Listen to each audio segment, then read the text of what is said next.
Bismillahirrahmanirrahim. Assalamualaikum warahmatullahi wabarakatuh. Alhamdulillah wassalatu wassalamu ala Rasulillah Sayyidina wa maulana Muhammadin ibni Abdillah wa ala alihi wa sahbihi wa man tabi'ahu wa nasarahu wa wala wa ba'du. Hadirin jamaah yang dirahmati Allah, kita awali kajian kita ini dengan sama-sama kita memanjatkan puji dan syukur kita kepada Allah Subhanahu wa Ta'ala. Teriring pula kita sertakan sholawat serta salam dan penghormatan yang setinggi-tingginya kepada junjungan kita Nabi Muhammad sallallahu alaihi wasallam.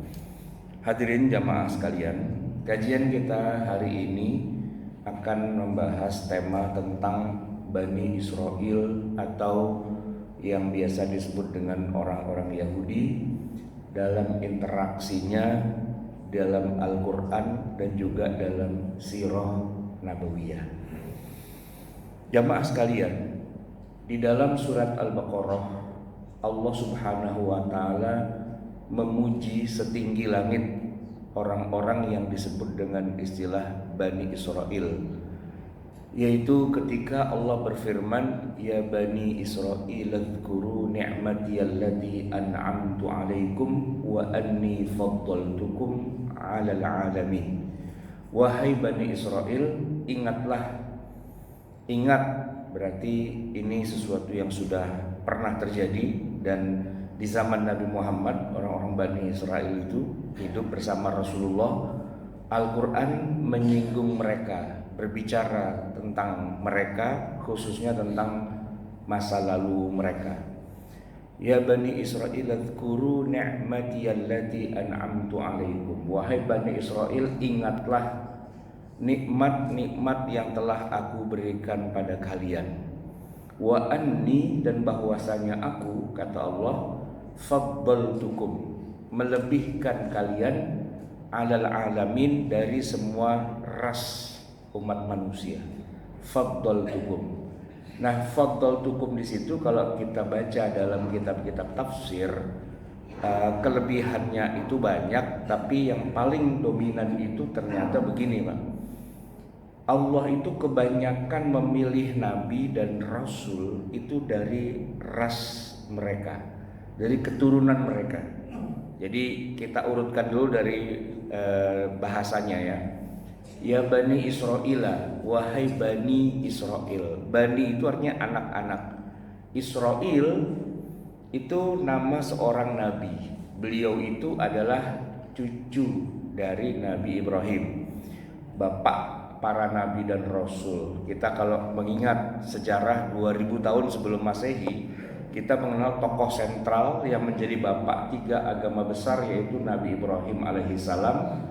Punya anak pertama Ismail di Mekah, punya anak kedua Ishak di Baitul Maqdis di Palestina.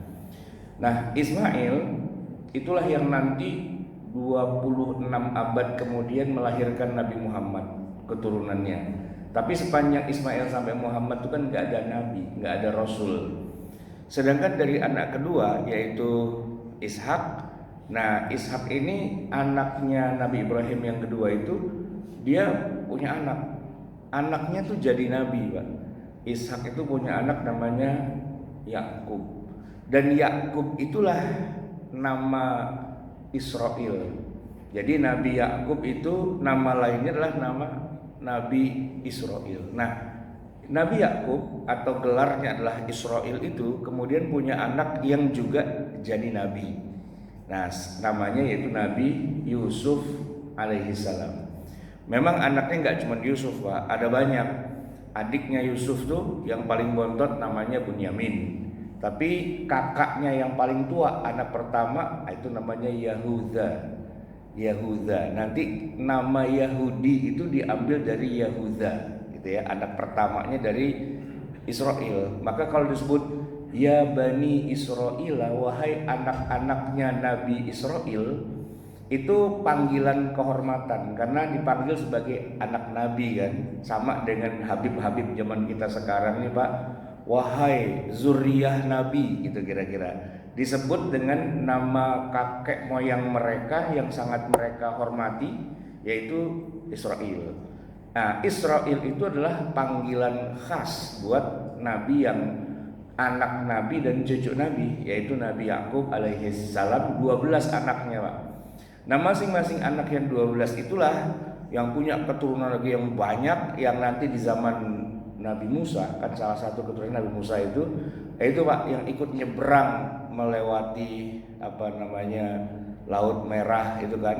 Nah, itu ada 600.000 keturunan dari Bani Israel. Nah, memang dari anak-anaknya Israel itu nanti ada Nabi pertama, Nabi Yusuf ya. Dan kita umat Islam di dalam Al-Quran tuh lebih dari 100 ayat, Pak, kisah tentang Nabi Yusuf sendirian. Nabi Yusuf tampil eksklusif di Al-Quran. Sepanjang satu surat itu cerita tentang Nabi Yusuf alaihissalam, anaknya Israel. Nah, jadi kalau disebut ya Bani Israel, di dalamnya termasuk Nabi Yusuf itu, karena beliau adalah anaknya Nabi Yakub atau Israel. Nah, nanti keturunan-keturunan lagi banyak. Salah satu yang paling agung ya tentu Nabi Musa. Kalau Nabi Musa ini, Pak, Quran penuh dengan pengulangan nama Nabi Musa alaihissalam. Jadi kata Musa di dalam Al-Quran itu 136 kali diulang-ulang. Sedangkan nama kata Muhammad itu cuma 4 kali, Pak, di Quran. Artinya Quran tuh bertabur, bahkan bukan bertabur ya, banjir dengan kisah-kisah Bani Israel. Ya, kisah-kisah umat terdahulu khususnya Bani Israel. Jadi kalau Allah SWT menyebutkan wa anni faddaltukum 'alal 'alamin, dan kami telah melebihkan kamu dari bangsa atau umat yang lain, yang paling utama, Pak, ada ribuan nabi dan rasul yang Allah pilih dari Bani Israel saja.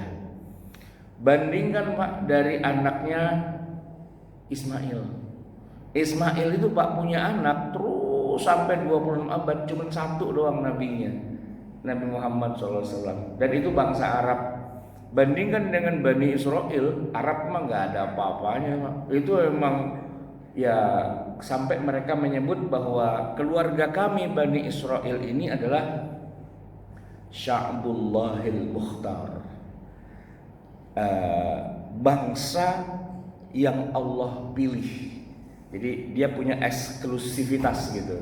Keluarganya keluarga Nabi semua. Dan bahkan Nabi itu sampai numpuk-numpuk, Pak, di kalangan Bani Israel itu. Coba aja Bapak lihat, Nabi Musa itu bersaudaraan kan sama Nabi Harun, kakak beradik gitu, Pak. Bayangin, abangnya Nabi, adeknya Nabi. Kan serakah banget gitu, Pak. Gitu saja yang orang Arab nih, yang orang nggak ada. Nabi Muhammad tuh, Pak, dengan Nabi sebelumnya saja berjarak berapa tahun?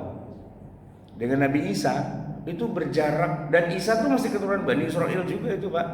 Dengan Nabi Isa itu, Nabi Muhammad berjarak 600 tahun, ya kan? Al-Quran tuh diturunkan pada tahun 610 Masehi. Kalau Nabi Muhammadnya lahir 571. Tapi kan nggak lahir langsung jadi nabi tuh, ya 40 tahun baru diangkat jadi nabi. 610 jaraknya Nabi Muhammad ke nabi terakhir yang pernah Allah kirim, dan itu juga nabinya dari Bani Israel, Nabi Isa alaihissalam, 600 tahun. Secara jarak waktunya jauh banget, apalagi secara geografis. Negeri Arab ya, Mekah, Madinah, nggak pernah ada nabi, Pak, seumur-umur ya, kecuali terakhir ya Nabi Ibrahim itu. Dan dari Nabi Ibrahim anaknya 2, satu Ismail yang nggak ada nabinya sama sekali, yang kedua Ishak. Nah, di situ bejibun tuh para nabi gitu. Makanya dikatakan Baitul Maqdis itu negeri para nabi, ya kan? Dan kemudian Nabi Ibrahim disebut dengan ya bapak dari para nabi, karena memang nabi-nabi itu entah gimana Allah punya skenario, mereka lah yang punya apa istilahnya, privilege gitu ya, kapasitas entah apa gitu kelebihannya, sampai para nabi itu turunnya di sana semua gitu. Nah, jamaah sekalian yang dirahmati Allah, berlalulah Nabi Musa, Nabi Isa begitu kan. Tapi begini Pak, baik di dalam kitab suci kayak Taurat, kayak Injil, kayak Zabur, saya lupa tadi nyebut ada Nabi Daud, Nabi Sulaiman kan. Daud dan Sulaiman itu juga nabinya Bani Israel juga Pak. Dan dapat kitab suci juga, apa tadi itu Zabur gitu ya. Jadi kalau di dalam hadis Nabi itu disebutkan begini, jumlah Nabi dan Rasul sepanjang sejarah dari Nabi Adam sampai Nabi Muhammad itu totalnya adalah 124 ribu. 124 ribu Nabi dan Rasul, 300 diantaranya derajatnya lebih tinggi yang disebut dengan istilah Rasul. Selebihnya flat, yaitu Nabi saja. Nah, yang kita kenal 25 nama Nabi dan Rasul itu Pak, yang ada di Al-Quran namanya tertulis secara eksplisit. Ada Nabi Adam, Nabi Idris, Nabi Nuh, Nabi Hud, Soleh, Ibrahim dan seterusnya itu. Itu yang kita sudah hafal lah sejak kecil, 25 nama Nabi dan Rasul. Angka 25-nya dari mana? Karena dihitung-hitung Pak, ada 25 nama Nabi yang ada di dalam Al-Quran. Tapi di luar nama yang kesebut, misalnya Pak, kalau di surat Al-Kahfi itu Bapak pasti pernah dengar ceritanya kan. Nabi Musa berjalan dengan gurunya, yaitu Nabi Khidir alaihi salam, ya kan. Nabi Khidir sama Nabi Musa itu yang guru yang mana, yang murid yang mana Pak? Gurunya Nabi Khidir kan. Nah, muridnya Nabi Musa yang gak sabaran itu ya kan. Tapi nama Khidir di dalam Al-Quran itu nggak kesebut, cuma disebut abdan min ibadina, salah seorang di antara hamba kami. Tapi semua ulama ahli tafsir sepakat mengatakan abdan min ibadina yaitu Nabi Khidir alaihi salam, yang kalau diukur-ukur derajat kedekatannya sama Allah lebih tinggi dia, karena dia gurunya Nabi Musa. Nah tapi dalam urut-urutan 25 Nabi dan Rasul kita nggak menyebut nama Nabi Khidir kan. Kenapa? Karena namanya tidak muncul kata Khidir gitu di Al-Quran, itu nggak muncul Pak. Tapi kisahnya ada, dan ketika menyebutkan abdan min ibadina itu ya al-muradu bihi ya Nabiullah Khidir alaihi salam, yang dimaksud dia. Cuman karena namanya nggak kesebut gitu Pak, nggak keluar secara eksplisit, ya nggak masuk tuh Pak dalam daftar 25 Nabi dan Rasul. Tapi bukan berarti dia cemen gitu, enggak. Namanya enggak termaktub, tapi derajatnya di atas Nabi Musa. Dia gurunya Nabi Musa lah, kurang lebihnya begitu. Nah, jadi jumlah Nabi dan Rasul itu banyak. Sebagian besar yang diceritakan di Al-Quran itu kebanyakan Nabi-Nabi dari Bani Israel, dan nama-namanya itu khas nama orang-orang Yahudi atau Bani Israel. Musa Pak, itu ya nama Bani Israel itu. Ya kan, Zakaria itu nama Bani Israel. Daud, itu kalau kita pakai bahasa Inggris jadi David gitu kan. Kemudian nanti ada nama misalnya kayak Isaac gitu, Sir Isaac Newton. Isaac itu kan Ishak gitu. Nabi Ishak, Nabi Yakub, Nabi Yusuf, Joseph gitu. Itu nama Yahudi. Nama-nama, atau nanti kita kenal ada Benjamin gitu kan, Benjamin Franklin, nah gitu, itu Yahudi Pak gitu. Jadi secara ras mereka memang Allah pilih, dan bukan sekedar pinter atau sekedar unggul secara keduniaan, tapi secara ukhrawi memang Allah memilih dari mereka itu para nabi dan rasul. Yang di dalam Al-Quran nama-nama nabi dan rasul nama-nama Yahudi. Bahkan kalau kita disuruh ngapalin 10 nama malaikat, coba deh, Jibril, Mikail, Jibril, Mikail, Israfil ya, Israel. Nah, 4 itu Pak, itu nama Yahudi loh Pak. Gabriel, ya kan, Michael gitu. Kemudian ya Israfil kita nggak tahu lah ya.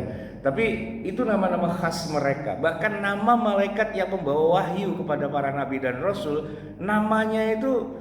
Nah kalau Jibril namanya banyak Pak. Kalau di waktu Nabi Muhammad SAW tuh kadang-kadang Nabi menyebutnya Jibril, tapi juga ada nama yang lain, misalnya An-Namus gitu misalnya.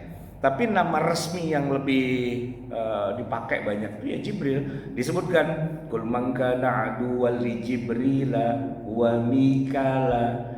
Jibril, Mikail itu nama khas orang Yahudi Pak gitu. Cara kita orang namanya Budi gitu Pak, Gunawan gitu, Sutejo itu ya Jawa lah pasti, masa Ambon enggak lah gitu. Itu udah nama khas mereka. Jadi Quran sendiri mengakui bahwa memang para nabi dan rasul itu emang dari khas dari Bani Israel ya, dari mereka, dan kita menghormati Pak.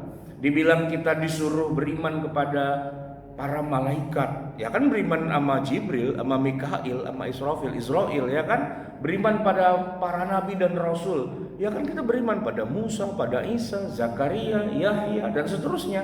Itu ya itu nabinya orang-orang Bani Israel Pak gitu.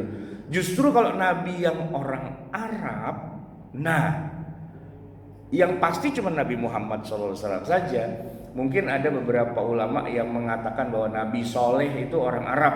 Oke. Terus Nabi siapa lagi gitu orang Arab. Mungkin ada 2 atau 3 gitulah ya, yang disebutkan dari 25 nabi dan rasul yang bukan Yahudi, yang Arab gitu. Ada Nabi Soleh, Nabi siapa lagi gitu kan. Tapi yang jelas yang pasti kearabannya dan ada asal usul nasabnya ya cuma Muhammad SAW. Nah, bukti bahwa di Arab itu tidak pernah ada nabi Pak, ini yang penting nih Pak. Jadi ketika Nabi Muhammad SAW itu berdakwah, kenapa beliau tuh sampai diusir dari Mekah setelah berjuang 13 tahun? Lalu kenapa kok lebih diterima oleh Madinah? Itu ada kaitannya dengan masalah agama Samawi ini. Jadi gini Pak, bangsa Arab karena sudah lama nggak ada nabi dan rasul, mereka udah nggak tahu lagi bahwa Allah itu mengutus malaikat membawa wahyu berisi petunjuk dan syariat, lalu memberikannya lewat para nabi dan rasul yang dipilih. Itu di dalam konsepnya orang Arab itu nggak ada model-model kayak gitu. Mereka bertuhan dan Tuhannya Allah. Iya, berhenti sampai di situ doang Pak. Bertuhan dan Tuhannya Allah.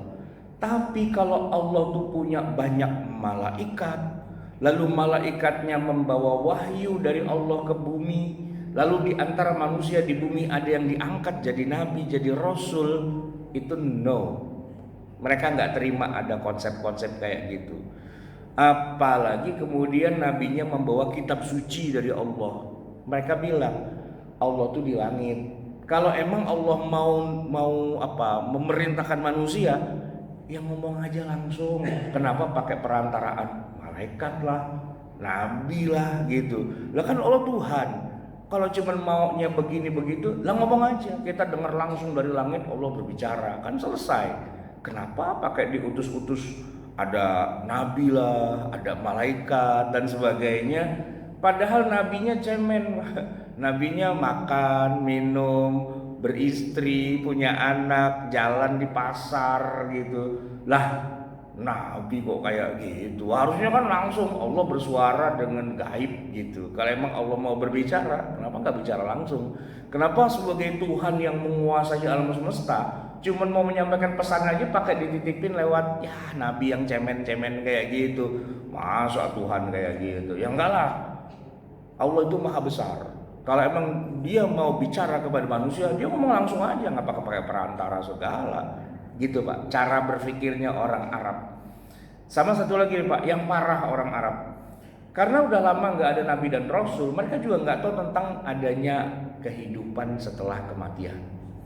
Jadi yang paling tidak mereka bisa terima dari dakwah Nabi Muhammad adalah sedikit-sedikit ngomong surga, sedikit-sedikit ngomong neraka, sedikit-sedikit ngomong kiamat, sedikit-sedikit ngomong kehidupan setelah kematian.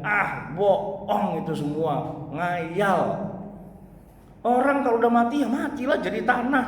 Belum pernah seumur umur ada orang udah mati hidup lagi. Gak ada itu yang namanya surga, gak ada itu yang namanya neraka, gak ada yang namanya hari kiamat. Apa itu? Ngarang aja. Gitu Pak. Mereka gak terima ada konsep hari akhir. Ya kalau udah mati ya udah mati, selesai. Ngapain lagi pakai ada hidup yang kedua gitu? Gak terima. Makanya Pak, dakwah Nabi Muhammad dibuang Pak oleh orang Mekah itu. Padahal kalau nama Nabi Muhammadnya sih secara pribadi Pak, sonder wahyu gitu ya, pribadi aja Nabi Muhammad, oh dia orang yang paling dipercaya Pak, namanya aja dikasih gelar Al-Amin. Nabi Muhammad itu Al-Amin loh Pak, orang paling dipercaya oleh Mekah itu ya Nabi Muhammad. Mereka rela titipkan hartanya semua kepada Nabi Muhammad untuk disimpan sebagai orang yang paling amanah. Dan satu-satunya orang bergelar Al-Amin di dunia Arab itu cuma Nabi Muhammad. Bahkan sampai Nabi Muhammad sudah diusir dari Mekah, kalau masalah kejujuran Pak, Nabi Muhammad itu jujur. Tidak ada orang paling jujur kecuali Nabi Muhammad, gitu kan.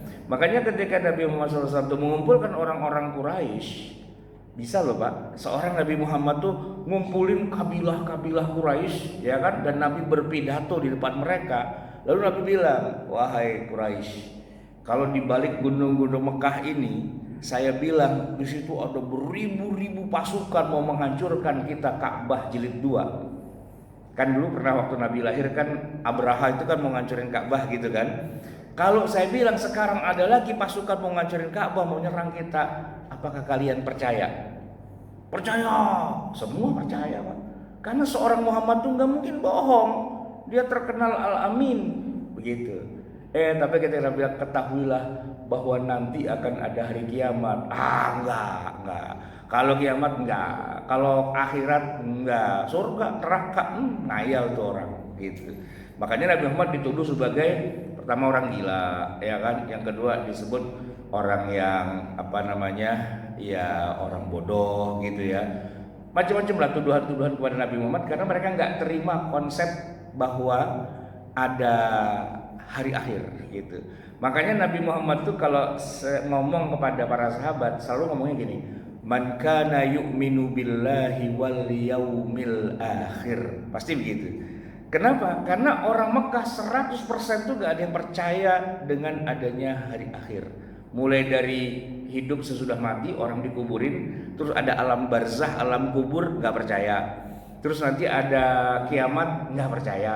Terus ada padang mahsyar, nggak percaya. Terus ada hisab, siratal mustaqim dan sebagainya, nggak percaya. Ada surga, ada neraka, nggak percaya.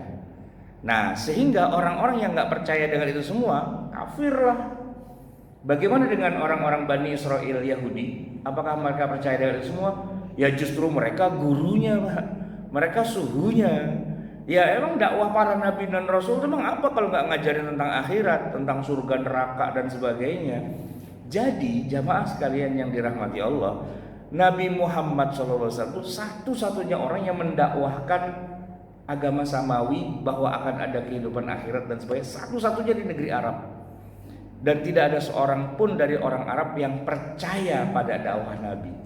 Lalu siapa yang percaya dengan dakwah Nabi?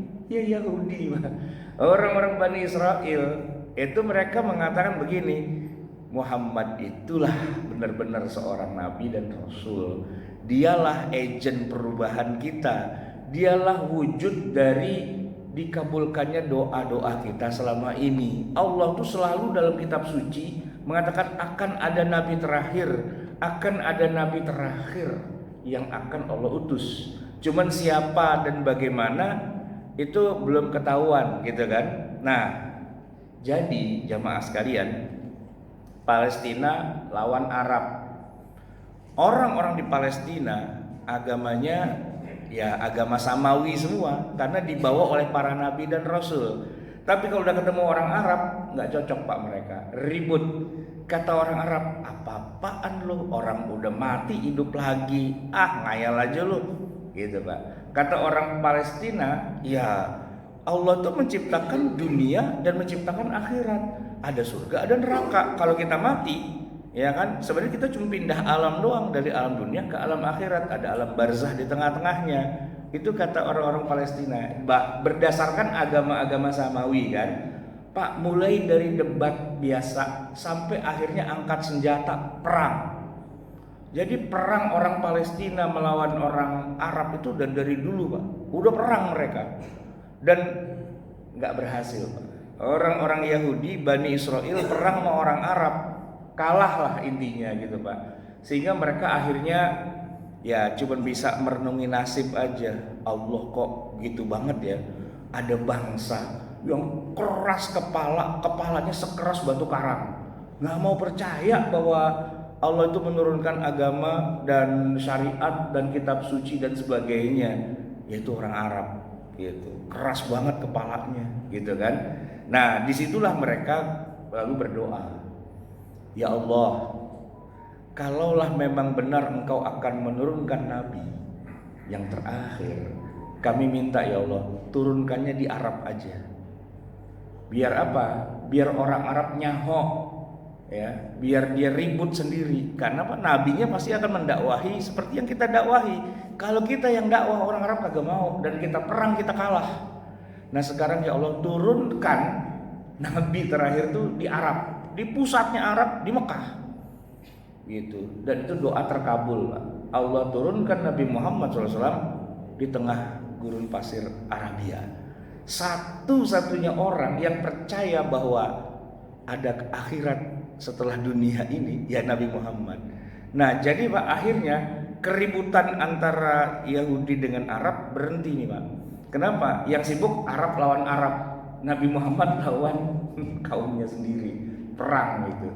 Dan digebukin Pak, kita udah skip aja, pokoknya Nabi Muhammad habislah di Mekah itu kan, punya pengikut 1, 2, 3 dan sebagainya. Nah Yahudi di Madinah bilang ini kepada orang-orang Arab di Madinah, kalian tahu nggak, Nabi terakhir yang kita sering omongin itu udah beneran muncul di Mekah. Kalian ke sana, ajak dia ke sini, karena dia akan kita layani, akan kita dukung itu di sini, bukan di Mekah gitu. Ini Pak, orang-orang Madinah yang orang Arab, mereka kalau sama Yahudi tunduk, patuh dan taat, karena Yahudi itu yang menguasai ekonomi apa segala macam. Berangkatlah mereka ke Mekah pas lagi haji, cari ketemu Pak Nabi Muhammad. Anta Muhammad? Nah gitu. Bener ada kehidupan sesudah kematian? Oh iya bener. Ada surga neraka? Iya. Ada ini? Iya. Kalau gitu asyhadu alla ilaha illallah wa asyhadu annaka ya Muhammad Rasulullah. Orang Arab pertama yang mengakui dakwah Nabi di luar lingkungan Mekah yaitu orang Madinah Pak. Orang Madinah udah di briefing dulu oleh orang-orang Yahudi, masuk Islam ya kan.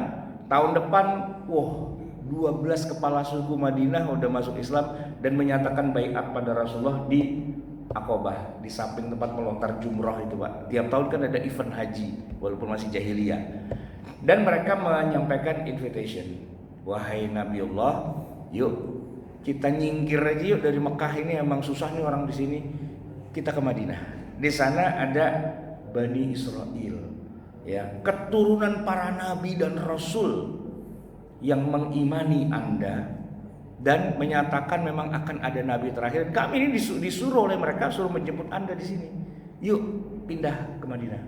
Gitu Pak. Dan akhirnya Nabi pun hijrah lah. Apa yang terjadi ketika Nabi hijrah? Disambut Pak. Yang bilang tola al badru alaina itu bukan cuma yang Arab Madinah, Yahudinya pun tola al juga Pak. Tola al badru alaina menyambut siapa? Lu ini Nabi, kelanjutan dari nabi-nabi kami.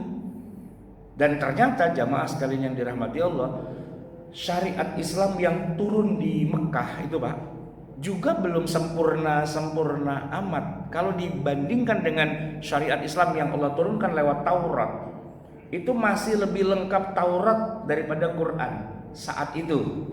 Karena kan Quran turun sedikit-sedikit Pak. Contohnya gini, contoh aja. Ini para sahabat dari Mekah yang hijrah ke Madinah, itu sambil hijrah sambil mabok loh Pak, sambil minum khamr mereka. Karena khamr belum diharamkan di periode Mekah tuh, belum ada ayat yang mengharamkan khamr. Nah di Madinah orang Yahudi khamr udah haram sejak zaman Nabi Musa juga udah haram. Makanya orang-orang Yahudi di Madinah begitu lihat sahabat pada mabok, pada mabok lo liatin gitu.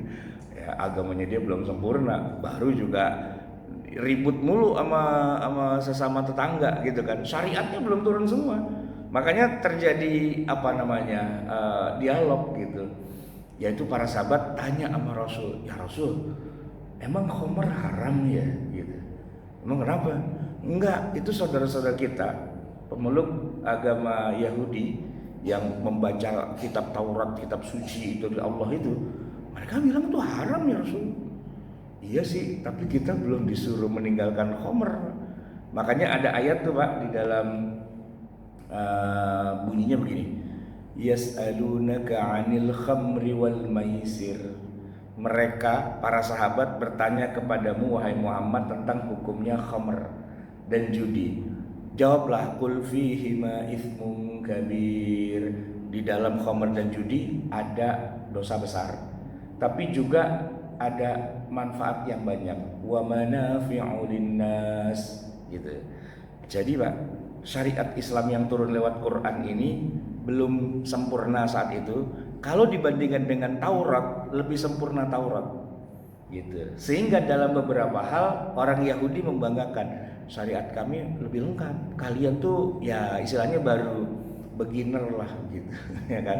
Nah, yang unik lagi Pak, ketika Nabi sudah sampai di Madinah ya, kan bangun Masjid Nabawi Pak. Bapak tahu nggak arah kiblatnya kemana tuh? Masjid Nabawi yang dibangun Nabi pertama kali ketika beliau baru tiba, itu nggak ke Mekah loh Pak arahnya, ke Baitul Maqdis. Rupanya Pak, selama ini Nabi di Mekah, walaupun tiap malam ada kewajiban sholat malam, qumil laila illa qalila, tapi ternyata perintahnya Allah itu sholatnya menghadap Baitul Maqdis. Di Mekah Pak, rumah Nabi depan Ka'bah, tapi sholatnya disuruh menghadap Baitul Maqdis. Kenapa? Karena ajaran yang dibawa Nabi Muhammad itu terusannya ajaran Nabi Musa, Isa dan sebagainya di Mekah. Ya cuman karena Nabi menghormati Ka'bah, dan ini juga warisan dari Ibrahim juga. Nabi kalau sholat di Ka'bah itu ngadep Ka'bah, tapi yang jurusannya langsung Baitul Maqdis gitu.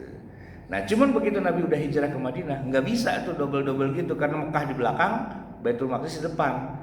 Kita bikin masjid ngadepnya kemana? Ya ke Baitul Maqdis lah. Jadi orang Yahudi senang banget Pak. Kenapa? Karena Nabi Muhammad SAW ini benar-benar betulan Nabi betulan.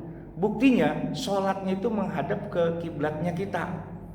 Satu, masalah sholat. Yang kedua, ternyata selama 13 tahun di Mekah juga belum ada perintah puasa. Nabi belum pernah puasa Pak.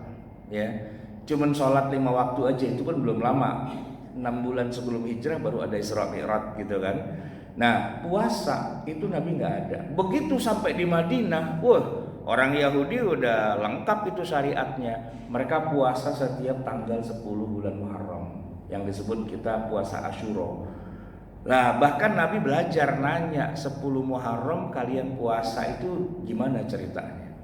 Mereka ceritakan 10 Muharram itulah Allah selamatkan Nabi kita, Nabi Musa alaihissalam dari kejaran bala tentara Fir'aun. Maka Nabi Musa kemudian menjadikan setiap tahun sebagai perayaan hari besar agama Allah, yaitu dengan cara berpuasa. Kata Nabi Muhammad, oke, saya ikut. Nabi Musa kan yang ngajarin, iya saya ikut. Nabi Pak, sebelum puasa Ramadan, puasanya tuh puasa Asyura dulu, 10 Muharram, ikut dengan ajaran Nabi Musa, karena lebih lengkap. Yang dari Nabi Musa itu lebih lengkap. Di dalam agama yang dibawa Nabi Muhammad belum turun tuh ayat-ayat tentang puasa Ramadan. Itu kalau kita cek di dalam Al-Quran 183 surat Al-Baqarah itu, ya ayyuhalladzina amanu kutiba alaikumusiyam, itu turunnya tahun kedua setelah Nabi hijrah ke Madinah. Begitu Nabi sampai di Madinah belum ada perintah puasa Ramadan. Puasanya ikut Yahudi dulu. Bayangin Pak, sholatnya ikut Yahudi menghadap Baitul Maqdis, puasanya ikut Yahudi. Bahkan, nah ini yang menarik Pak, kan begitu Nabi tiba di Madinah langsung didukung oleh seluruh elemen Madinah bahwa yang jadi pemimpin Madinah adalah Nabi Muhammad, termasuk dalam masalah hukum. Tapi Pak, di Quran itu belum turun hukum kisos, hukum rajam, hukum potong tangan, itu belum ada. Yang ada tuh adanya di Taurat. Makanya unik Pak, Nabi Muhammad Nabi, tapi toolsnya itu belum lengkap. Jadi Nabi pakai tools dari umat terdahulu. Kalau ada orang berzina, apalagi dia Yahudi kan, nah hukumannya apa? Di Quran belum ada, belum turun ayatnya. Nabi panggil rabi-rabi Yahudi, sini. Kenapa? Kalau orang berzina, hukumannya apa? Cari dah di Taurat gitu. Nabi nggak nyari sendiri Pak, soalnya bukan apa-apa. Nabi kan nggak bisa bahasanya. Taurat itu bukan bahasa Arab Pak, itu bahasa Ibrani. ya kan? Dan Nabi tidak lahir di Palestina, Nabi lahir di Mekah. Kalau bahasa Arab dia bisa, tapi kalau bahasa Ibrani, Taurat berbahasa Ibrani, ya Nabi panggil ahlinya. Makanya ada ayat bunyinya begini, Pak. Fas'alu ahla in kuntum la ta'lamun. Tanyalah kepada pakarnya, ahlinya, kalau kamu nggak tahu. Itu Pak, basically ayat itu turun bukan apa-apa. Nabi Muhammad disuruh bertanya kepada rahib dan pendeta Yahudi tentang hukum Allah yang ada di dalam Taurat, karena Nabi nggak ngerti bahasanya dan Nabi nggak tahu juga kayak apa hukumannya. Maka dibacakanlah, oh di dalam Taurat kalau ada orang berzina hukumannya begini, lalu Nabi menjalankan. Jadi Nabi menjalankan isinya Taurat, karena memang Quran itu membenarkan kitab suci sebelumnya, kan gitu kan? Musaddiqan lima baina yadayhi. Ya, itu fungsinya Quran itu sebelum diturunkan semua ayatnya, ya masih nginduk dulu ke server aslinya Pak, yaitu Taurat. Nah makanya yang unik nih Pak, di Al-Quran ketika justru ada sebagian Yahudi yang justru tidak menjalankan isi Taurat, nah dihajar Pak sama Al-Quran. Kan gini, kan misalnya ada orang berzina, kan harusnya dirajam gitu kan. Tapi ini kelakuan orang Yahudi kadang-kadang sama aja gitu. Kalau yang orang rakyat kecil biasa, hukum tajam gitu. Tapi kalau mereka anak-anak pembesar penguasa bikin kesalahan, nggak diterapkan gitu, nggak dijalankan. Itu Nabi melihat, loh kalian kok nggak konsisten ya. Saya aja nih, padahal saya statusnya Nabi loh, harusnya saya dapat semua itu semua, cuma Allah belum turunkan. Saya aja masih menginduk kepada kalian. Lah kok bisa-bisanya kalian itu malah nggak menjalankan isi Taurat? Gimana sih? Gitu Pak. Nah maka Al-Quran kemudian turun. Surat Al-Ma'idah ayat 44 itu Pak unik Pak, bagian akhirnya, wa man lam yahkum bima anzalallahu fa ulaika humul kafirun. Dan siapa saja yang tidak menjalankan hukum yang Allah turunkan, maka dia orang kafir. Itu Pak, ayatnya tidak ditudingkan kepada Nabi Muhammad, kepada sahabat, enggak. Siapa yang tidak menjalankan hukum yang Allah turunkan. Nah emang belum turun.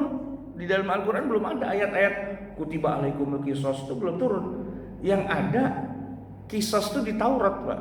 Yang ada rajam itu di Taurat. Yang ada potong tangan pencuri itu di Taurat. Tapi sebagian orang-orang Bani Israel Yahudi itu kok nggak menjalankan. Quran bilang, siapa saja di antara kalian wahai Yahudi yang tidak menjalankan hukum yang Allah turunkan, maka dia itu kafir. Jadi yang dituding kafir itu Pak, bukan Nabi atau para sahabat. Yang dituding kafir itu ya Bani Israel. Walaupun mereka mengaku sebagai ya keturunan Nabi, walaupun mereka mengaku bernabi pada Musa, walaupun mereka mengaku ya punya Taurat, tapi kalian sendiri malah nggak menjalankan. Itu mulai itu Pak, Quran mengkritik perilaku orang Yahudi. Kalau Tauratnya benar, itu firman Allah, itu memang petunjuk dari Allah, ya. Lepas mungkin keasliannya kurang bisa dijamin lah gitu Pak ya. Tapi itu beneran dari Allah gitu, itu dari Taurat. Maka, nah ini yang unik Pak. Karena di awal-awal selalu Nabi itu disuruh ke Taurat gitu ya. Maka para sahabat pun kadang-kadang begini, kalau mencari satu hukum di Quran nggak ketemu, maka Umar mulai bolak-balik Taurat. Wah, dia cari di Taurat gitu kan. Dia belajar bahasa Ibrani gitu. Nah, itu di awal memang dibolehkan awal-awalnya. Cuma, nah ada cumanya Pak. Nggak lama setelah itu kemudian mulai Allah secara intens menurunkan syariat Islam yang khusus eksklusif buat Nabi Muhammad saja. Dan kalau itu udah turun, Taurat silakan tinggalkan. Karena Allah sudah memberi update terbaru di Quran gitu.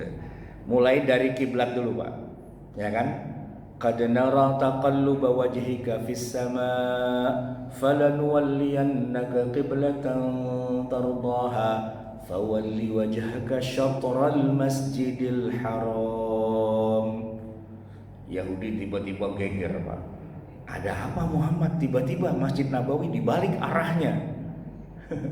Katanya dengar itu ada ayat turun katanya, suruh menghadap ke Masjidil Haram. Gile aja, selama ini dia berkiblat ke arah kiblatnya kita, kenapa tiba-tiba dia jadi muter begitu? Pada ngegosip, Pak, emang Muhammad ini emang gak bisa melupakan Arabnya. Dia kan lahir di Mekah, dia cinta sama Ka'bah. Sekarang dia udah mulai meninggalkan Taurat. Kita dikritik-kritik nggak jalanin Taurat, nah dia sendiri mulai meninggalkan Taurat, mulai sholatnya menghadap ke Ka'bah. Itu orang nggak bener gitu. Nah mulai itu Pak, pecah tuh ya. Quran mengkritik sikap orang Bani Israel karena tidak menjalankan Taurat, tapi memang di sisi yang lain Allah mulai menyempurnakan Quran. Dan kemudian orang Yahudinya balas kesel juga, Muhammad nih kacau aja, mana ada kiblat ke Masjidil Haram, ya kiblat ya ke Baitul Maqdis lah gitu kan. Nah di situ nanti ayatnya itu panjang cerita tentang ya mau ke timur mau ke barat semuanya ya itu kiblatnya Allah juga gitu kan. Oke. Kemudian nah itu tahun kedua turun tiba-tiba bulan Sya'ban tanggal 10 turun, kutiba alaikumus syiyam syahrul ramadhan alladzi unzila fihi alqur'anu hudan lin-nasi wa bayyinatin minal huda wal furqan dan seterusnya. Lalu tiba-tiba umat Islam para sahabat puasanya bulan Ramadan gitu. Yahudi tersinggung lagi, tapi kata Nabi tenang. Kenapa? Kalian gak usah tersinggung. 10 Muharram kita tetap puasa, walaupun gak wajib, tapi kita hormati. Gitu. Umat Yahudinya bilang, ya tapi mana ada puasa Ramadan, puasa tuh ya 10 Muharram lah, gitu kan? Jangan ngarang-ngarang dong, gitu. Ikutin aja Taurat, gitu. Kata Nabi, selama ini kita ikutin Taurat, gitu kan. Tapi kalau di Quran ada updatean terbaru dan menghapus apa yang ada di Taurat, ya kita ikut yang terbaru, gitu kan. Jadi disitulah dramanya dimulai. Ketika Allah mulai menyempurnakan Quran dengan berbagai macam hukum terbaru, Yahudi makin ngelengek, Pak. Ya, ditinggal semua Tauratnya, pakai Quran semua dia, gitu. Satu, yang kedua Pak, ternyata yang Allah turunkan di dalam Al-Quran ternyata Pak, walaupun sama-sama kisos tetap ada, rajam potong tangan tetap ada, tapi nah ini Pak, arusnya dibikin sangat lemah, sangat ramah Pak. Saya ibaratkan kayak setrum listrik Pak. Listrik PLN ini Pak yang masuk rumah kita kan 220 volt. Kalau ada kabel telanjang Bapak cemek, kesetrum tuh Pak. Ya. Tapi kalau listrik dari baterai HP kita itu kan sudah diadaptasi, ya kan? Ada adaptornya, ada chargernya. Itu udah DC itu Pak. DC cuman paling 12 volt gitu kan. Kepegang sama tangan kita santai aja. Ramah itu Pak listriknya, enggak yang 220 volt. Sama-sama listrik, yang satu arus tegangan tinggi, yang satu tegangannya sangat rendah, ramah gitu Pak. Yang turun di Quran itu yang ramah-ramah Pak. Contohnya gini, di Taurat itu ada hukum kisos Pak. Mata dibalas mata, nyawa dibalas nyawa, mata dibalas mata, telinga dibalas telinga, hidung dibalas hidung, dan luka-luka ada pembalasannya. Kan kisos itu kan hukum setimpal, sepadan. Ya kan, orang membunuh ya dibunuh, orang melukai kuping ya kupingnya dilukai juga, dan begitu kan. Begitu turun di Quran, ya kan, ayatnya masih bunyinya sama Pak di awal, tapi kesononya itu mulai belok deh Pak. Gini, kutiba alaikumul qisasu fil qatla al-hurru bil hurri wal 'abdu bil 'abdi wal untha bil untha. Nah terusannya nih Pak, faman 'ufiya lahu min akhihi syai'un fattiba'un. Faman ufiyalahu, siapa yang diberikan maaf oleh keluarga korban maka dia bebas dari hukum kisos. Itu di Yahudi nggak ada Pak, nggak ada. Kalau ada orang membunuh keluarga korban ya punya hak 100% untuk balas bunuh dan tiada ampun dan tiada istilah maaf-maafan. Walaupun keluarga itu memaafkan tapi tetap harus dibunuh Pak, karena begitulah aturan Allah yang 220 volt itu Pak. Begitu sampai ke Quran, di Quran diturunkan tegangannya dari arus AC menjadi DC Pak. Oke, kalau keluarga korban nggak terima kisos, tapi kalau bisa dinego, nah Allah kasih peluang, ya sudah, nggak harus dikisos. Gini, kalau keluarga korban itu bisa dinego sama keluarga pembunuhnya gitu ya, atau sama pembunuhnya, nego, akhirnya oke, kamu nggak akan dikisos, nggak akan dihukum mati, walaupun kamu sudah bunuh anak saya, tapi saya minta 5 miliar sebagai uang tebusan. Terimalah gitu. Pak, mendingan mati apa mendingan 5 miliar? Mendingan 5 miliar Pak gitu. Iya, kenapa? Karena bayar, kan menguntungkan. Toh yang mati juga nggak akan bisa hidup lagi kan? Cuman membalaskan dendam biar dia mati juga. Emang terus bisa jadi apa? Kan malah duka dua-duanya. Mendingan ufiyalahu, maafkan saja si pembunuh, bayar. Gitu Pak. Itu Quran. Hukum qisas di Quran tuh beda sama qisas di Taurat. Kalau Taurat nyawa dengan nyawa. Kalau di Quran nyawa dengan nyawa, tapi kalau bisa dinego ya udah bayar aja. Bahkan, nah yang menarik Pak, kalaupun keluarga korban mengikhlaskan dan gak usah bayar, udah lu pergi aja, selesai, aman. Dan itu yang terjadi Pak beberapa tahun yang lalu di Indonesia. Kan kita punya TKW di Saudi Arabia tuh Pak, bunuh majikan. Wow, harus dikisos tuh Pak di Saudi. Tapi kan ada nego Pak, di nego, akhirnya kata keluarga majikan 5M, pembantu kita suruh bayar 5M, mana ada duitnya Pak. Nah cuman beritanya viral di Indonesia, dan waktu itu saya ingat banget, kita menghimpun dana dari seluruh bangsa Indonesia, terkumpul Pak 5M, ya kan, sudah terkumpul, dikirim ke sana, ternyata di sana ada berita gembira, lebih gembira dari yang sebelumnya, keluarganya memaafkan dan 5M-nya nggak usah. Lah, ini si TKW kita udah dapat 5M Pak. Gitu. Akhirnya kan dia kagak usah bayar, jadi buat dia doang kan. Masa mau dibalikin gitu Pak. Ini Pak luar biasa. Itu Pak kalau di Yahudi nggak bisa, udah mati dia. Di kita bisa dinego ternyata. Yahudi begitu tahu ada ayat Quran bisa begitu, nggak bisa begitu. Di kita keras banget Allah. Di sana kenapa jadi lembek begitu, jadi gampang begitu? Ya kata Nabi, jangan salahin saya. Karena itu dari Allah juga gitu. Nah kalau lu mau yang kayak gini asik, ya kemari aja login, susah-susah gitu Pak. Kata mereka, ya enggak lah, kita mah setia dengan hukum Allah yang Allah turunkan kepada Nabi Musa. Ya terserah gitu, terserah gitu kan Pak. Nah harusnya mereka login aja, karena semua akan dimudahkan, ya kan. Kisos itu mudah Pak. Zina gitu juga Pak. Kalau di Yahudi Pak, orang zina habis sudah dirajam mati. Di Islam enggak. Rajam bisa, tapi harus ada saksi 4 orang. Kalau nggak ada saksinya, nggak bisa dirajam, gitu. Dan ternyata Pak, secara fakta, Nabi Muhammad SAW tidak pernah merajam orang berzina, belum pernah. Hukum rajamnya ada, tapi nggak bisa dijalankan karena saksi 4 orang itu nggak pernah ada, gitu. Kalaupun Nabi pernah merajam, pernah tuh Pak 3 kali. 3-tiganya bukan karena saksi, tapi karena pelakunya yang berzina mengaku dan minta dirajam. Bahkan Nabi mengatakan, kalaupun kamu lagi dirajam dan kamu bilang saya nyerah, saya cabut pengakuan, berhenti, jangan diterusin. Nah itu syariat Islam Pak. Orang Yahudi ngelengek lagi, segitunya ya gitu. Pak, orang Yahudi kalau mereka nyembelih hewan ya, itu lemaknya haram, najis Pak, kulitnya najis, jeroan najis, semuanya najis. Yang halal cuma dagingnya doang, gitu Pak. Nah Nabi Muhammad nyembelih hewan semuanya halal kecuali kotorannya doang, gitu. Ya, walaupun orang Arab juga nggak makan sih Pak, gitu ya, makan dagingnya doang. Tapi seandainya ada lemak kemakan boleh, ya kan, ada gaji kemakan nggak apa-apa, tulang apa nggak apa-apa. Nah kita orang Indonesia Pak, itu yang paling memanfaatkan.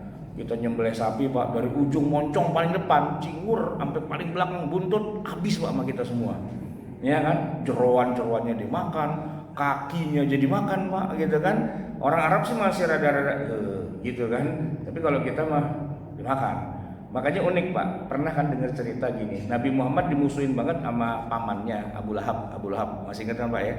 Terus di depan pintu rumah Nabi itu disebarin itu Pak, ususnya onta, jeroannya onta, kan isinya kan kotoran tuh kan, Nah, itu orang semekah nangis semua ngelihat Abu Lahab segitunya mau ponakan sendiri nggak ada sayang-sayangnya. Masa di depan rumahnya ditaruhin jeroan kayak gitu, Pak. Itu sampai Abu Thalib aja bilang, angkatin nggak lo, awas lo, gua bunuh lo, gitu kan, udah kesel gitu kan. Padahal Abu Thalib juga nggak Islam juga sih, cuman ya lo nggak demen sama Muhammad ya nggak demen aja, tapi jangan segitunya, ini memalukan ini kayak gini gitu. Diangkatin Pak sama Abu Lahab, dia yang naroin, dia angkatin akhirnya gitu kan. Itu kan karena Nabi orang Arab Pak. Coba itu kejadiannya di Indonesia, kita buka pintu, wah jeroan nih, cakep ya kan, kita bisa bikin soto Betawi ya kan, kita girang. Halal Pak di kita Pak, halal. Yahudi nggak makan Pak. Jadi kalau kita naik pesawat internasional ya kan, kita pengen makanan halal, kita bilang aja saya mau menu Yahudi. Menu Yahudi, kalau kita halal segini, kalau dia halalnya segini Pak. Jadi kalau udah makanan Yahudi buat kita halal banget gitu Pak. Itu. Karena Yahudi yang lemak itu nggak boleh, yang apa banyak nggak bolehnya dia. Nah kalau sudah Yahudi bilang halal, kita mah santai udah gitu. Ya kita nggak usah bilang ana Muslim, gitu nggak usah. Bilang aja saya mau makanan Yahudi. Nah dibilang Yahudi Pak. Khomer kan haram dia Pak, babi haram, bangkai haram, semua haram. Keharamannya lebih-lebih dari kita Pak. Kalau kita masih bisa, bangkai aja kita masih boleh makan Pak, masih boleh makan bangkai. Ya bangkai ikan, ya kan? Yahudi nggak boleh Pak, ikan mati ngambang nggak boleh. Ikan masih hidup, tahu gimana caranya menyembelihnya tuh ikan. Tapi yang jelas kalau kita Pak, ikan mati nggak disembelih, kan bangkai kan harusnya, boleh nggak kita makan? Boleh, kata Nabi, uhillat lana maitatani. Ada 2 jenis bangkai yang dihalalkan buat kita.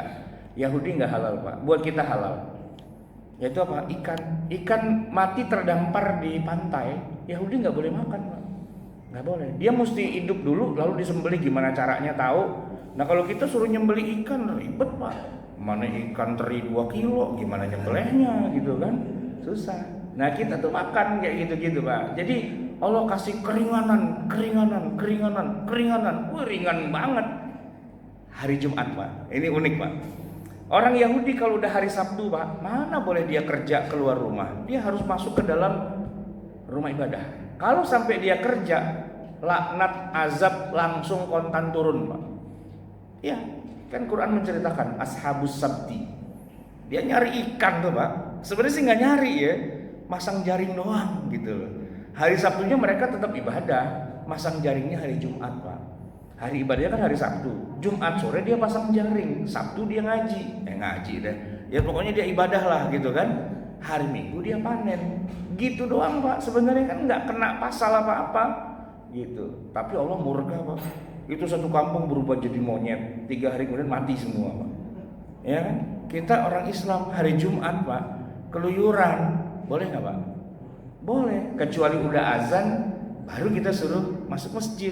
Idza nudiya lis-sholati min yaumil jumu'ah fas'au ila dzikrillah wa dzarul bai'. Begitu salat udah selesai, fa idza qudiyatis sholatu fantashiru fil ardi. Ayat itu Pak kita sering baca. Cuman kalau Bapak melihat orang Yahudi mukanya enggak demen Pak. Iya, enak banget. Udah selesai sholat Jumat langsung fantashiru fil ardi wabtaghu min fadlillah, nyari rezeki lagi. Orang nenek moyang kita pada jadi monyet waktu itu, dia keluyuran gitu Pak. Nah kita tuh yang nggak boleh keluyurannya pas lagi azan Jumat sampai imam selesai salam. Itu pun juga masih banyak yang keluyuran juga tuh Pak, ya kan? Dan yang keluyuran apa pada jadi monyet? Enggak juga, enggak. Ya mungkin dia musafir kali, ya kan? Kan kalau musafir nggak kena Pak. Atau mungkin dia orang sakit kali, atau dia perempuan, atau dia anak-anak, atau dia budak. Di zaman Nabi Pak, budak itu keluyuran Pak. Ada sholat Jumat nih, budak pada keluyuran aja dan orang tahu, wah keluyuran dia, oh berarti budak gitu. Nah hari ini yang keluyuran kita nggak bisa bilang budak juga sih, budak kali mulai keluyuran gitu ya, gitu. Tapi kalau orang Yahudi Pak, Sabtu begitu, monyet Pak langsung, otomatis jadi monyet di zaman itu dan diceritakan di Al-Quran gitu kan. Jadi pada akhirnya kemudian gini Pak, ini Taurat. Tadinya Nabi disuruh ke sono, servernya ke Taurat. Tapi setelah itu kemudian turunlah ayat panjang-panjang dan sering, pagi turun, siang turun, sore turun, pagi turun itu. Jadi ayat-ayat madaniyah itu Pak, wah itu brojol dan panjang-panjang. Al-Baqarah 282 satu halaman tuh Pak, turun gubrak satu halaman, udah terakhir itu turun semua, langsung cuci gudang gitu. Dan semua hukumnya itu Pak, semuanya itu potongan 80%, 90%, murah-murah Pak gitu. Karena Yahudi bilang, murah amat tuh dikasih sama Allah. Iyalah, kan yang ngasih ide Nabi kalian, Nabi Musa. Tuh Pak, aslinya kan disuruh 50 waktu lagi Isra Mi'raj. Kan Musa yang bilang, Muhammad, ente tuh orang penting di sini. Semua Nabi dan Rasul di bawah ente. Kalau ente nego sama Allah, pasti dikasih. Saya jamin dah. Orang saya aja sering nego sama Allah gitu. Yang bisa, udah sana minta turunin Pak, dari 50 jadi tinggal 5. Itu pun Nabi Musa masih pengen bilang, nego lagi aja, kalau bisa gak usah pakai sholat, enak gitu kan. Malu saya, dari 50 tinggal 5 Pak. Ibarat kita belanja nih di pasar kaget gitu kan, berapa duit nih Bang? Gocap, tawar boleh gak? Boleh gitu, ditawar, akhirnya goceng Pak. Dari gocap tinggal goceng, masih mau ditawar juga, cekek aja yang jual sekalian gitu kan. Itu kan udah diskon. Agama Islam yang Allah turunkan di Quran tuh isinya diskon semua, diskon. Sementara yang di Taurat itu isinya discontinue gitu, udah gak diterusin lagi. Lu mari kesini ke Quran gitu. Tapi itu Pak, orang Yahudinya gengsi atau gimana, nggak mau dia gitu kan. Yang girang tuh kita Pak, kita Arab bukan, Yahudi bukan, kita orang Jawa, kita orang Melayu, ya kan? Ada pilihan Taurat apa Quran? Ya Quran lah yang diskon. Ngapain kita pakai Taurat gitu? Kita pakai Quran. Kita nih nggak punya urusan Pak. Kita bukan bangsa Yahudi, bukan bangsa Arab. Itu ribut antara Arab dan Yahudi dari dulu. Kalau sekarang Israel mau Palestina diperang, biarin itu urusan dia. Kita mah jalanin aja. Apa? Ya perintah Allah yang ada di Quran itu udah sangat-sangat diskon banget gitu Pak. Kita tinggal jalanin aja. Jumat keluyuran boleh gitu. Kisos ya Pak ya, kalau diampuni boleh gitu. Zina kalau nggak ada saksinya, ya bukannya boleh sih zinanya Pak, nggak usah dirajam gitu Pak. Terus nanti gimana kalau nggak dirajam? Ya minta ampun aja sama Allah, selesai begitu.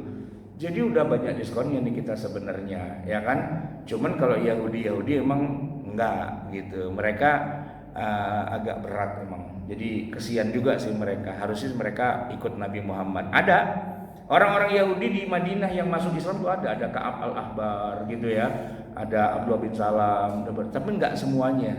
Sebagiannya lagi mereka merasa rada-rada gengsi karena awalnya mereka merasa di atas angin, tapi kemudian mereka kecelek ya. Nabi Muhammad ini ternyata kelihatannya gitu-gitu Pak, ternyata luar biasa gitu.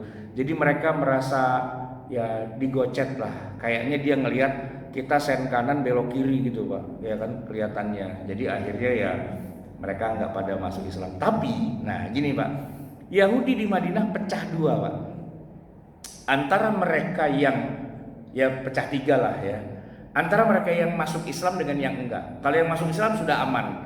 Ini jalur yang pada masuk Islam ini Pak, yang membuat kita jadi kenal ya, siapa nama-nama saudara Nabi Yusuf. Nabi Yusuf kan 12 bersaudara. Namanya siapa aja itu kita nggak ada yang tahu Pak. Orang Arab nggak tahu, orang itu kisahnya Bani Israel. Begitu Allah menyebutkan ya Bani Israila gitu kan. Wahai Bani Israel, ini Yahudi yang udah pada masuk Islam bilang, oh Israel itu nama Nabi Yakub.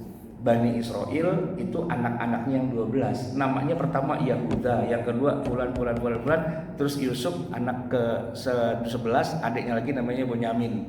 Itu masuk dalam tafsir kita Pak. Jadi kalau kita baca tafsir itu kebanyakannya itu penjelasan dari para sahabat yang udah login Pak. Tadinya dia Yahudi dan dia ulamanya Yahudi, lalu dia pindah masuk agama Islam, ikut Nabi Muhammad, didoain nama Nabi Muhammad. Dan kalau ada cerita kisah Bani Israel, dia yang cerita gini ceritanya gitu. Jadi kita baca tafsir itu sebenarnya baca keterangan dari mantan orang Yahudi sih sebenarnya, tapi udah masuk Islam, sudah konversi dia gitu. Tapi memang di dalam Bani Israel sendiri kan memang banyak kadang-kadang legenda-legenda yang nggak pasti gitu kan. Kalau sahabat yang cerita dia jujur Pak. Cuman bahwa sumber agamanya mungkin ada banyak versinya, nah itu aja yang kita jadi masalah. Maka Nabi mengatakan kalau orang Bani Israel yang sudah masuk Islam menceritakan penjelasan yang ada di Quran tentang kisah umat mereka, kalian jangan deny. Tapi bisa jadi juga itu nggak benar juga karena di sana banyak pembohongnya juga. Bukan yang bohong yang sahabatnya, tapi sumbernya itu yang mungkin ada banyak versinya begitu. Nah, yang masuk Islam banyak Pak. Tapi yang nggak masuk Islam lebih banyak lagi memang, ya kan? Nah, yang tidak masuk Islam pecah dua. Antara yang memusuhi Nabi Muhammad sampai kemudian ada perang Bani Qainuqa, Bani Nadir, Bani Quraidah, dan ada yang enggak memusuhi Nabi, tidak masuk Islam, tapi dia bilang sama Nabi Muhammad, kami tetap dengan agama kami, tapi kami tetap loyal kok sama Anda, setia, gitu. Nah, yang setia-setia itu Pak, oleh yang melawan Nabi Muhammad, yang musuhan, digebukin Pak. Habis Pak, mereka diintimidasi, dibunuh-bunuhin lah, disiksa, karena lu nggak kompak lo, harusnya kita musuhin Muhammad. Ya mereka bilang, kita ngapain musuhin Muhammad? Dia kan Nabi juga, kan kita yang angkat dia sebagai Nabi, kita hormatin dan sebagainya, kenapa kita musuhin? Ya enggak, soalnya dia bagus ya Pak, gitu kan Pak. Nah akhirnya pecah dua juga antara yang memusuhi dengan yang enggak memusuhi Nabi Muhammad. Nah yang enggak memusuhi ini kemudian ngadu sama Nabi, ya Muhammad, kami ini habis diintimidasi sama saudara-saudara kami sendiri. Bisa nggak Anda kasih perlindungan kami? Bisa, kata Nabi. Sini. Terus Nabi umumkan di Madinah. Ini Yahudi ini ya, di bawah perlindungan saya. Man adzani waliyan faqad adzantuhu bil harbi. Itu Nabi ngomongnya kepada Yahudi yang memusuhi. Lo, ini kan saudara lo sendiri, sama-sama Yahudi. Kenapa dia gituin? Ini mereka udah minta perlindungan sama saya, sekarang sudah kasih perlindungan. Siapa yang coel-coel Yahudi yang saya lindungi ini, urusannya sama saya, kata Nabi. Gitu Pak. Jadi Nabi belain Yahudi yang loyal. Yang nggak loyal, nah perang Bani Quraidah, Bani Qainuqa, Bani Nadir. Tapi yang loyal sama Nabi, dilindungi sama Nabi. Gitu. Nah, kalau di akhir ending Nabi Muhammad itu wafat masih punya utang kepada Yahudi, ini Yahudi yang lindungi sama Nabi ini. Nabi tetap bermuamalah sama Yahudi yang loyal sama Nabi Muhammad. Yang Nabi musuhin yang yang memang dia kafir dan ngelawan, ngajak perang, berkhianat dan seterusnya gitu Pak. Itu peta Yahudi di Madinah ya. Jadi bagi tiga, ada Yahudi masuk Islam, ada yang tidak. Nah yang tidak, ada yang musuhin dan ada yang damai gitu. Cuman yang banyak terekspos itu yang ketiga Pak. Karena di Quran ini lagi ngomongin yang ketiga nih, bandel-bandel banget nih Yahudi, pada bunuh-bunuhin aja dan sebagainya itu Pak. Sementara yang masuk Islam nggak terekspos di Quran. Dan juga yang tidak masuk Islam tapi dia damai, dikasih perlindungan sama Nabi, itu nggak banyak terekspos. Nah, kenapa kita bisa tahu? Karena kita mendalami sirah nabawiyah, bukan cuma ngelihat ayat-ayat yang lagi rame itu tentang apa gitu kan. Kalau ayatnya memang paling banyak ngomongin yang Yahudi yang nomor 3 itu Pak, yang udah kafir, angkat senjata mau ngebunuh Nabi. Emang ngaco sih Pak ya. Gini. Nabi kan perang 2 kali, Badar, Uhud gitu kan. Setelah Uhud, orang musyrikin Mekah tuh udah capek melawan Nabi Muhammad. Udah dah, biarin aja, terserah dia. Yang penting dia udah nggak ada di sini. Gitu, perang lagi, udah pokoknya selesai dah, gitu kan. Bisa-bisanya Yahudi ke Mekah Pak, terus memprovokasi orang musyrikin Mekah. Ayo lo, hajar lagi, gitu. Pokoknya tenang. Kalau masalah duit, sponsor, pohon korma kita banyak, gitu Pak. Bohirnya Yahudi Pak, terkumpul 10.000 pasukan. Orang Arab udah males perang sama Nabi Muhammad, gara-gara Yahudi kasih sponsor, mereka angkat senjata. 10.000 pasukan mengepung Madinah. Yahudi belagak pilon. Belagak pilon dia, kipas-kipas di belakang gitu kan. Itu otaknya dia tuh Pak. Nabi Muhammad nggak ngeh juga. Perang habis lah tuh. 10.000 pasukan udah pulang kampung kan, udah nyerah gitu. Nabi bilang alhamdulillah Allah menangkan kita. Pulang nih Pak Nabi ke rumah, naruh baju besi, naruh pedang, naruh senjata. Tiba-tiba Jibril datang. Ngapain? Ya udah selesai perangnya, udah pada kocar kacir. Belum, kata Jibril. Biang keroknya ini, bohirnya ini mesti ente habisin juga. Hah? Siapa emang bohirnya? No, Yahudi, Bani Quraidah. Itu biang keroknya. Itu 10.000 pasukan gara-gara dia tuh. Oh gitu. Iya, kami para malaikat masih berperang. Ayo, perintahkan para sahabatmu hajar tuh Bani Quraidah. Habisin. Bener Pak, dihabisin. Itu 900 leher digorok sama Nabi itu, Pak. Yahudi. Digorok Pak. Ini digali lubang, bukan kuburan sih, lubang aja. Terus Yahudinya dipegang palanya, digorok. Seret, ceburin. Seret, ceburin. Seret, ceburin. 900. Ya emang begitu, pengkhianat hajar Pak, 900 orang tuh, gitu kan. Yahudi yang kayak gitu. Tapi Yahudi yang baik ya tetap jadi temannya Nabi. Jadi kita nggak bisa mengatakan Yahudi semuanya kafir, tengik apa segala macam, nggak juga. Dipilah, yang masuk Islam ada, ya kan? Yang baik ada, yang digorok sama Nabi lehernya juga ada. Tergantung, nggak bisa digebiah uyah semua Bani Israel itu kafir, nggak juga.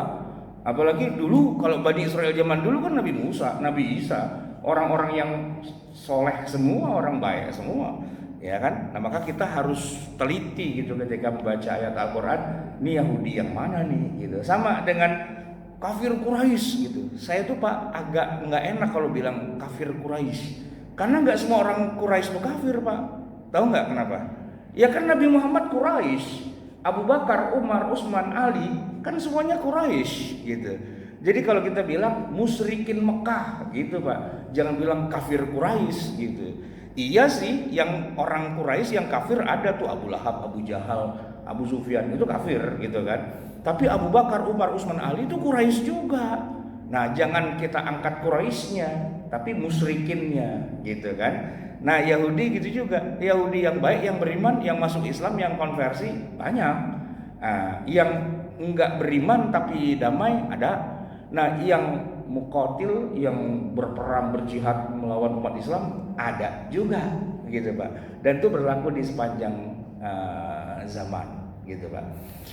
Baik jemaah sekalian yang dirahmati Allah, semoga bermanfaat dan semoga Allah SWT selalu memberikan kepada kita rahmatnya, hidayahnya, ilmunya. Mari kita akhiri kajian kita pada pagi hari ini dengan sama-sama kita bermunajat, berdoa kepada Allah. Bismillahirrahmanirrahim. Alhamdulillahirabbil alamin. Hamdan wa fi ni'amah wa yukafi mazidah, ya rabbana lakal hamdu wa lakal syukru kama yanbaghi li jalali wajhika wa li'azimi sultanik. Allahumma shalli wa sallim wa barik ala sayyidina Muhammadin wa ala ali sayyidina Muhammad. Rabbana zalamna anfusana wa illam taghfir lana wa tarhamna lanakunanna minal khasirin. Rabbana amanna bima anzalta wattaba'na ar-rasul faktubna ma'asy syahidin. Rabbana la tuzigh qulubana ba'da idh hadaitana wa hab lana min ladunka rahmatan innaka antal wahhab. Rabbana atina fid dunya hasanah wa fil akhirati hasanah wa qina adzabannar. Wa sallallahu ala sayyidina Muhammadin wa ala alihi wa sallam. Subhana rabbika rabbil izzati amma yasifun wa salamun alal mursalin walhamdulillahi rabbil alamin. Wassalamualaikum warahmatullahi wabarakatuh.